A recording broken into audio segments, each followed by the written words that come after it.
बिस्मिल्लाहिर्रहमानिर्रहीम। Dear fellows, अस्सलाम वालेकुम। क्रोमोसोमल म्यूटेशंस हम पढ़ रहे हैं। डिफरेंट वीडियोस में हम इसके डिफरेंट टॉपिक्स देख रहे हैं। जैसा कि आप जानते हैं कि क्रोमोसोमल म्यूटेशंस दो किस्म की होती हैं, changes in number of chromosomes, changes in structure of chromosomes. Number of chromosomes में दो बड़ी टाइप्स हैं, एन्यूप्लॉइडी एंड यूप्लॉइडी। हम इन दोनों को लास्ट वीडियोज में स्टडी कर चुके हैं। स्ट्रक्चर ऑफ क्रोमोसोम जब चेंज होता है तो उसमें फिर दो किस्म का चेंज आता है। एक तो उसमें जीन्स की तादाद चेंज होती है, changes in number of genes, और वो दो किस्म की होती हैं, deletions and duplications, and changes in arrangement of genes, inversion and translocations. तो इस वीडियो में हम डिस्कस करने जा रहे हैं जी changes in arrangement of genes, यानी इन्वर्जन और ट्रांसलोकेशन जो है वो हम इस वीडियो में डिस्कस करने जा रहे हैं। जीन्स की जो अरेंजमेंट है उसमें एक चेंज होता है जी इन्वर्जन।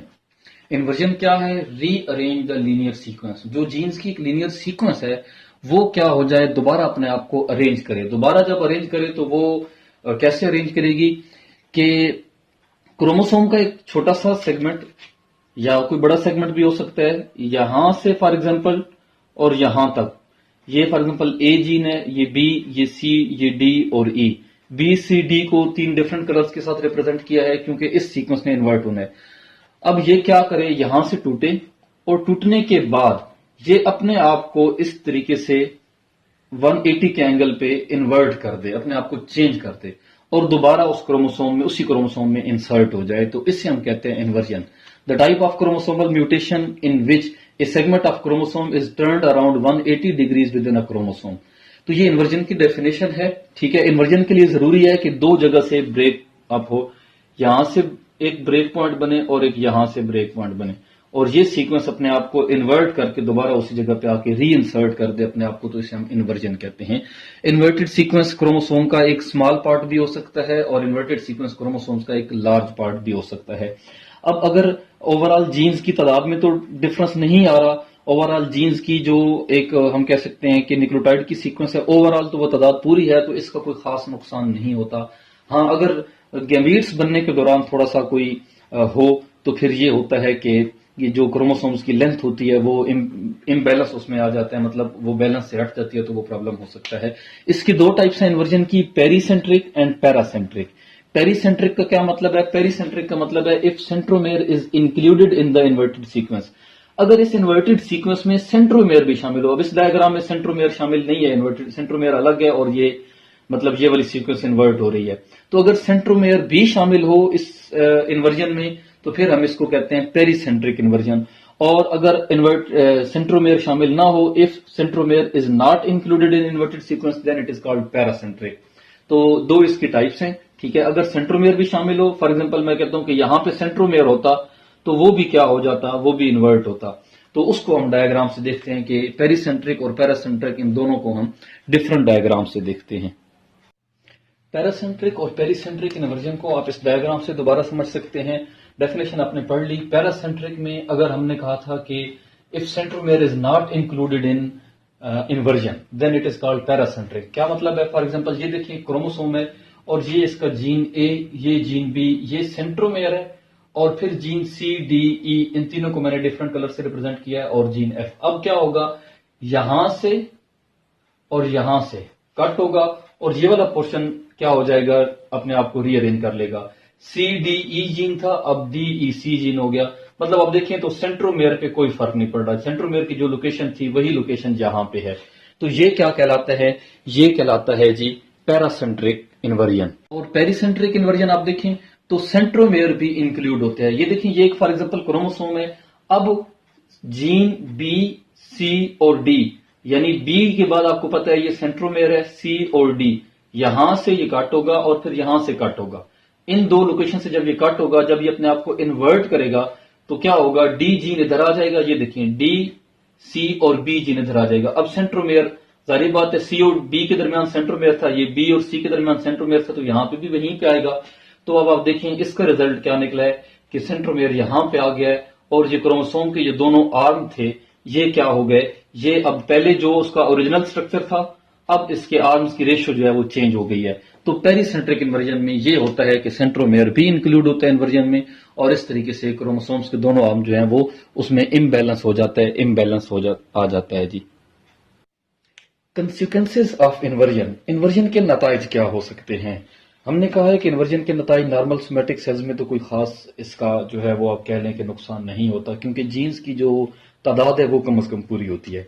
लेकिन जब गैमीट्स बनने की बारी आती है, जब गैमीट्स ने बनना होता है मियोसिस के दौरान, तो उस वक्त जो है वो प्रॉब्लम होती है। क्या प्रॉब्लम होती है कि जब मियोसिस के दौरान दो क्रोमोसोम्स के पेयर्स आमने सामने आते हैं, जिसे आप सिनेप्सिस कहते हैं।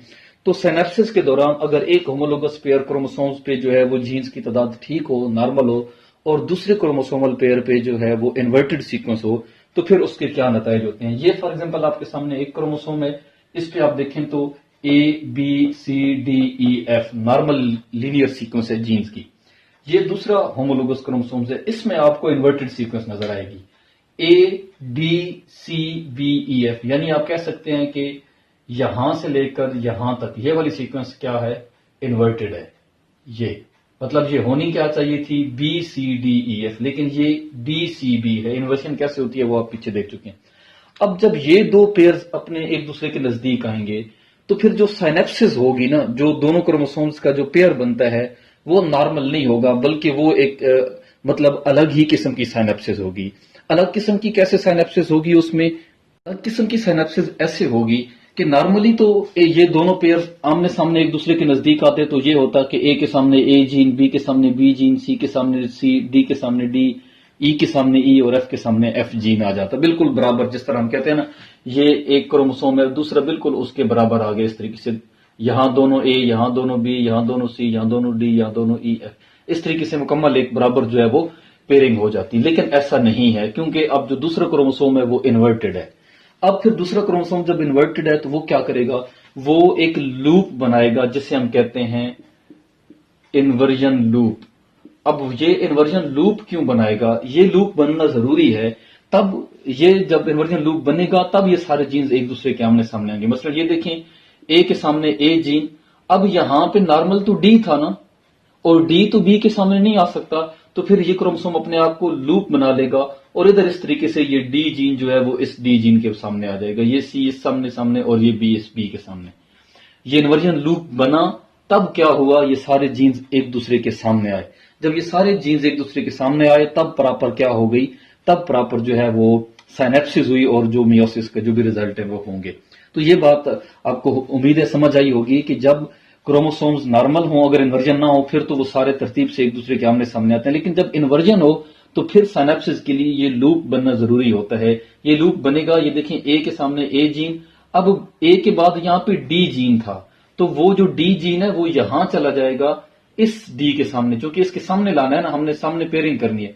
तो ये दोनों, इसके दोनों जो सेगमेंट हैं वो अपने आप को इस तरीके से इन्वर्जन लूप बना देंगे, और इस तरीके से। अब यहां पे ये दोनों, वैसे तो ये दोनों स्ट्रैंड रेड थे, मैंने यहां पे एक स्ट्रैंड ग्रीन के साथ शो किया है ताकि आपको समझ आए कि ये कैसे इन्वर्जन लूप बना रहा है। अब आप देखें सारे जीन्स आमने सामने आ गए। ये देखें ए के साथ, ये ए सारे जीन्स एक के सामने, बी सारे जीन्स, इसके दोनों बी, इसके दोनों बी, ये सी चारों के, डी चारों के, और ई चारों के, और एफ।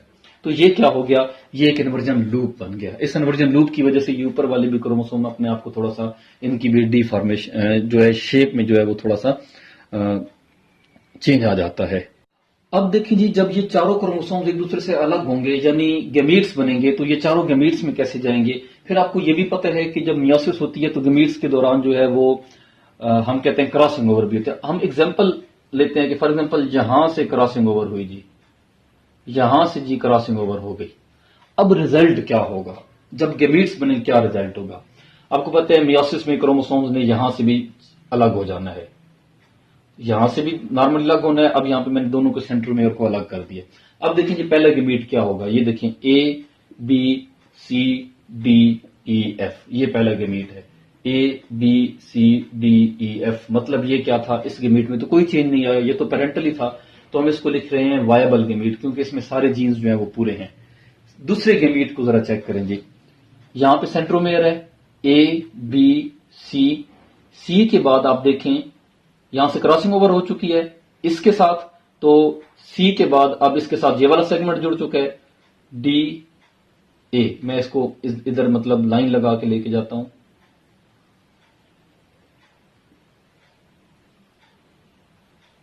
जी ये। अब हम इस सीक्वेंस को लिख लेते हैं, ए बी सी, ये देखें ए बी सी, फिर आगे डी और ए, ये डी और ए, और ये दूसरा सेंट्रोमेयर देखें ना, इसका सेंट्रोमेयर तो था ना, वो यहां पे आ गया। तो अब ये जो गैमीट है इसमें दो सेंट्रोमेयर आ गए, तो हम इसको डाइसेंट्रिक कहेंगे। If a chromosome contain two centromere it is called डाइसेंट्रिक।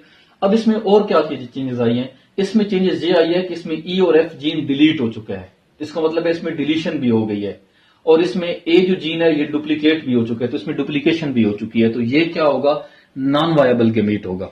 तीसरा गैमीट देखें जी, ये वाला A D C B E F, तो ये उसी तरीके से मैंने यहां पे नाम, ये भी वायबल है, अब इसमें कोई चेंज नहीं आया। हाँ, सीक्वेंस इन्वर्टेड है लेकिन जीन सारे पूरे हैं, तो ये भी क्या होगा, वायबल गैमीट होगा।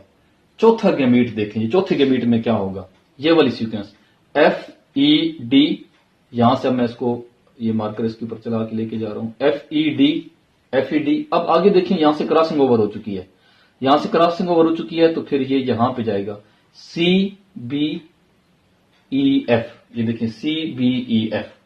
अब आप देखें इस पूरे सेंट्रो में, इस पूरे गैमीट में या इस पूरे क्रोमोसोम में कहीं भी सेंट्रोमेयर नहीं है, आ ही नहीं सकता था क्योंकि यहां पे तो था ही नहीं, फिर यहां से क्रॉसिंग ओवर हो गई, फिर इसका सेगमेंट ये वाला इधर आ गया, तो ये देखें इसको हम कहेंगे ए सेंट्रिक क्रोमोसोम। ऐसा क्रोमोसोम जो जिसमें सेंट्रोमेयर ना हो, which do not have a centromere, it is called a centric chromosome.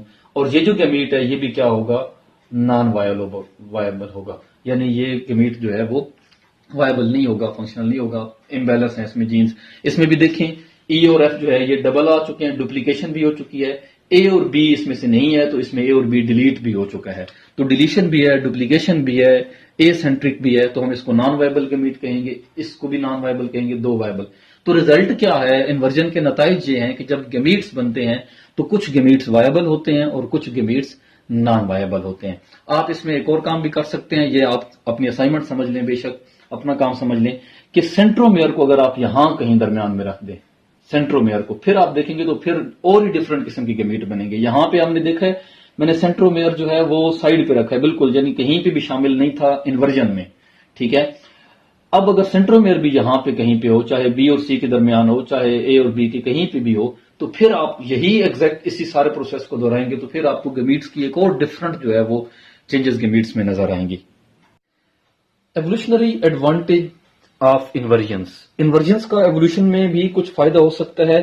One major effect of inversion is the preservation of set of specific alleles at a series of adjacent loci.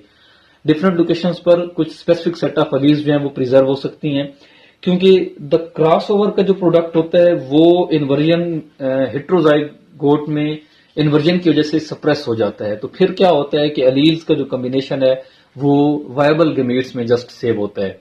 If the alleles of the that involved genes is necessary for survival of organisms, so inversion are beneficial to evolutionary survival।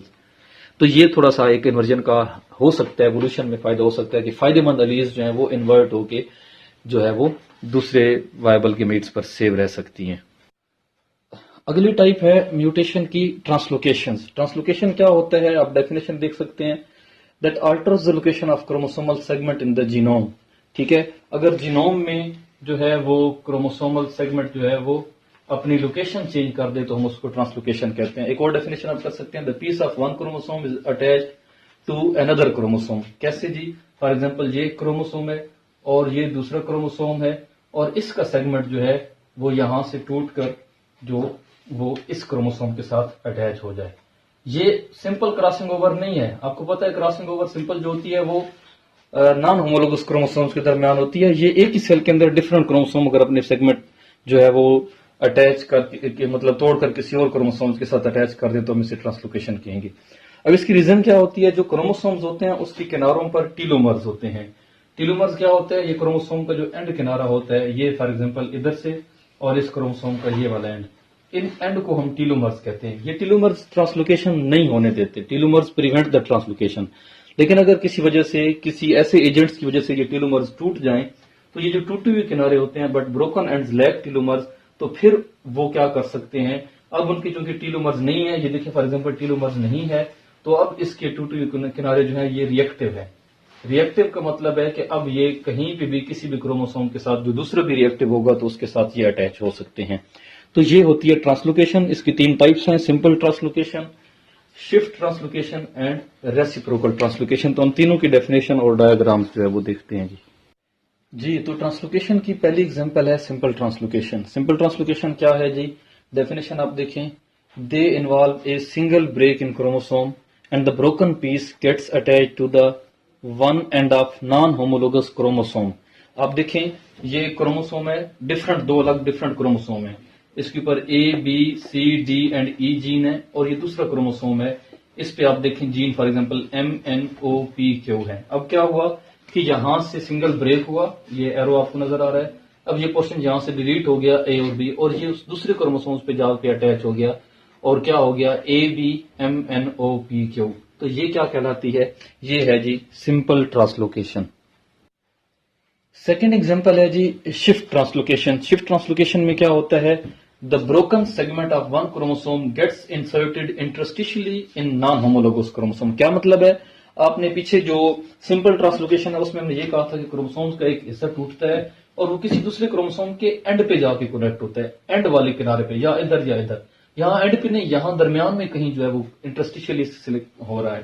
For example यहाँ पे देखें जी, ये chromosome है, इसका यहां से B and C reason जो है यहां से ब्रेक हुआ, टूटा, और वो दूसरे क्रोमोसोम के इस ओ रीजन के बाद जाके यहाँ पे वो इंसर्ट हुआ। यहाँ पे देखें बी एंड सी जो है वो डिलीट हो चुका है, और ओ एंड पी के दरमियान ये देखें बी एंड सी रीजन जो है, इस ये वाला बी एंड सी रीजन यहां पे जाके इंसर्ट हो चुका है। तो इससे हम कहते हैं शिफ्ट ट्रांसलोकेशन। ट्रांसलोकेशन की जो तीसरी टाइप है उसे हम रेसिप्रोकल ट्रांसलोकेशन कहते हैं। और ये क्या है जी? इसकी डेफिनेशन क्या है? The translocation in which A segment of one chromosome is exchange with the segment of another non homologous chromosome. So reality में देखा जाए तो ये 2 ट्रांसलोकेशन है। कैसे? फॉर एग्जांपल ये एक क्रोमोसोम है, इसका ये वाला पार्ट ए बी यहां से ब्रेक हो जाएगा, और इसका एम एन यहां से, तो यहां से और यहां से ये एक्सचेंज हो जाएंगे आपस में। ये वाला सेगमेंट इसके पास और ये वाला सेगमेंट इसके पास, ये आप इसका रिजल्ट जो है वो ये देख सकते हैं। तो ये रियलिटी में 2 ट्रांसलोकेशंस हैं, जस्ट लाइक क्रॉसिंग ओवर। अब वो क्रॉसिंग ओवर तो आपको पता है कि माइटोसिस मियोसिस का एक अलग प्रोसेस है, और ये अगर हम म्यूटेशंस में देखें तो ये क्या है? ये ट्रांसलोकेशन जी। इन्वर्जन की तरह ट्रांसलोकेशन भी जो है वो बैलेंस्ड होती हैं, मतलब टोटली ओवरऑल सेल के अंदर से जेनेटिक मटेरियल का लॉस नहीं होता। तो बहुत कम इनका जो है वो आप कह सकते हैं मोस्टली बहुत कम जो है इनका इफेक्ट होता है। लेकिन अगर कोई बैलेंस ट्रांसलोकेशन का कैरियर होगा तो उसकी ऑफ स्प्रिंग में ज्यादा रिस्क होगा कि वो उसके ऑफ स्प्रिंग्स में जो है वो अनबैलेंस ट्रांसलोकेशन हो सकती हैं। जो मोस्ट कॉमन ट्रांसलोकेशन होती हैं ह्यूमंस में उनको रोबर्टसोनियन ट्रांसलोकेशन कहते हैं। रोबर्टसोनियन ट्रांसलोकेशन सबसे पहले विलियम रॉबर्टसन ने ऑब्जर्व की थी, ग्रास हॉपर में ऑब्जर्व की थी, और बाद में ह्यूमंस में उनको ऑब्जर्व किया गया। तो रॉबर्टसोनियन ट्रांसलोकेशन क्या है कि अगर एक क्रोमोसोम का शॉर्ट आर्म दूसरे क्रोमोसोम के लॉन्ग आर्म के साथ ट्रांसलोकेट हो जाए तो हम उसे रॉबर्टसोनियन ट्रांसलोकेशन कहते हैं। आप देख सकते हैं फॉर एग्जांपल ये क्रोमोसोम नंबर 14 है, और ये ह्यूमन सेल का क्रोमोसोम नंबर 21 है, और यहां से फॉर एग्जांपल क्रॉस ओवर हो गया है तो 21 का लॉन्ग आर्म यहां पे आके कनेक्ट हो जाएगा, और जो है शॉर्ट आर्म उधर 21 पे कनेक्ट हो जाएगा। तो अब क्या होगा? अब ये होगा कि जो रिजल्ट होगा, ये ट्रांसलोकेटेड क्रोमोसोम जो है इसमें दोनों 21 और 14 के दोनों का लॉन्ग आर्म मौजूद है, और इस ट्रांसलोकेटेड क्रोमोसोम में जो है वो दोनों क्रोमोसोम्स का 14 का और 21 का जो है वो शॉर्ट आर्म जो है वो मौजूद है। इसका मतलब है कि इसमें से बहुत सारा पार्ट जो है वो लॉस हो चुका है इस क्रोमोसोम में। तो ये जो रॉबर्टसोनियन ट्रांसलोकेशन हैं ये ह्यूमंस में फ्रीक्वेंटली अप्रोक्सीमेटली तकरीबन 900 में से एक का चांस हो सकता है, एक बात में ये मुमकिन हो सकती हैं। और ये क्रोमोसोम नंबर 13 पे, 14 पे, 15 पे, 21 और 22 इन डिफरेंट क्रोमोसोम्स पे ये हो सकती हैं। अब ये तो बैलेंस ट्रांसलोकेशन है, मतलब जेनेटिक मटेरियल लॉस नहीं हुआ।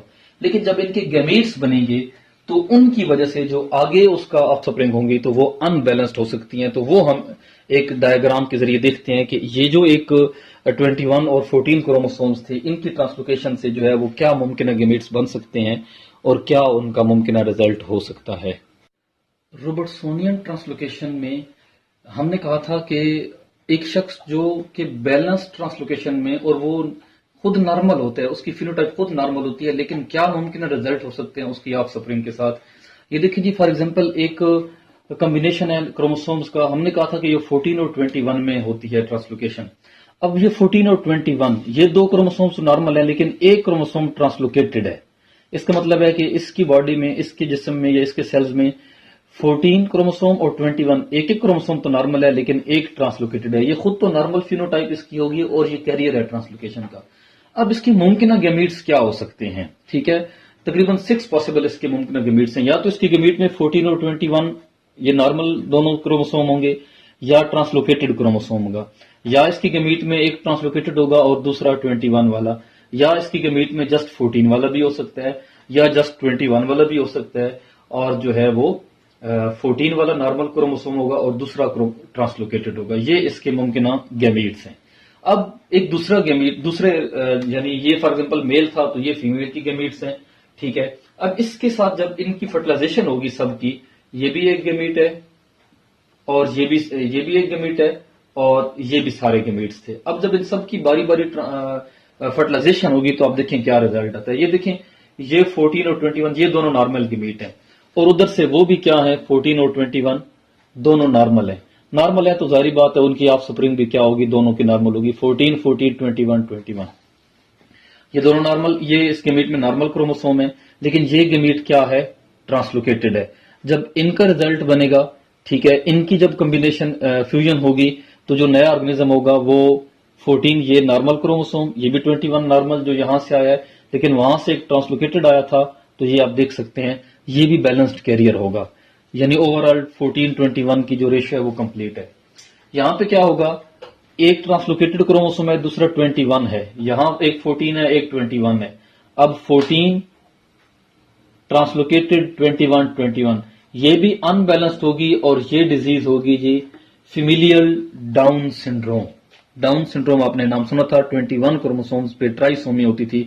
ट्राइसोमी में जब हम शुरू में पढ़ रहे थे पहली वीडियो में, तो वहां पे डाउन सिंड्रोम, तो ये डाउन सिंड्रोम की एक टाइप है, इसको फेमिलियल डाउन सिंड्रोम कहते हैं।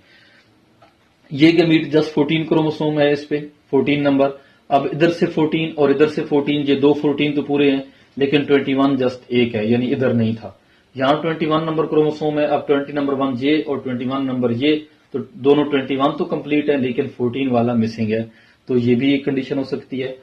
ये 14 और ट्रांसलोकेटेड, अब 14 तो यहां पे है, टी ट्रांसलोकेटेड भी है, और ये वाला जो है वे ये 21 भी है। तो ये तीनों कंडीशंस जो हैं ये बल्कि 14 जो है वो यहां पे 14 की एक और टाइप भी मौजूद होगी, ये 14 के दो होंगे। तो ये जो ऑफ स्प्रिंग्स हैं तीनों, ये अनबैलेंस्ड है ट्रांसलोकेशन, और ये लीथल कंडीशन होगी। ये तीनों कंडीशंस जो हैं ये अनबैलेंस्ड और लीथल कंडीशन होंगी।